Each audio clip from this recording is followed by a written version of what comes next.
More respiratory. So we've already talked about this equation, just the concept you need to know for the exam and questions. This is the oxyhemoglobin saturation curve. So O2 saturation of hemoglobin, and it depends on, like we said, this is what saturation is. If let's keep this simple. So let's say this is a four-door car, and this is the same four-door car. So we're taking a look at your friends. Okay, you bought a brand new car. It's really hot nowadays, right? So you bought a brand new car and you like the people that get in your car. There's four doors, four seats, four positions available for four different people. You're one of them, right? You have three other friends that you like, and it's a hot day. What do you do for them? Well, you turn on the AC. So cold environment will keep people inside of the car, right?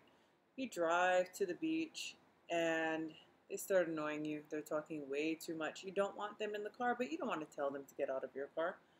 So you stop, you park, and what do you do passively to get them out of the car?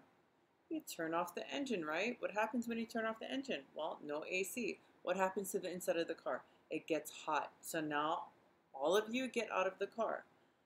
What kind of condition would encourage oxygen to leave the car or to leave hemoglobin on the red blood cell?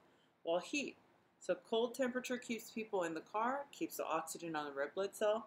Hot temperature releases the oxygen or releases the four people from the car. Why would you do that? Well, it's the body's natural way of saying, well, I just worked out, I'm consuming energy, I need more oxygen to produce more ATP, so I'm going to release heat, and heat is the trigger to remind you that I need more oxygen. Now it goes back up to the area of the lungs, and I exhale. When you exhale, you release heat.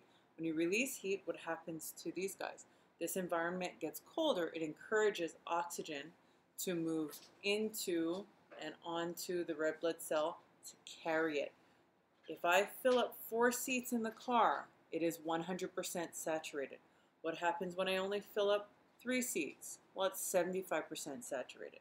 What if I just fill up two seats, 50% saturated, and just one seat, 25% saturated? That's what saturation means.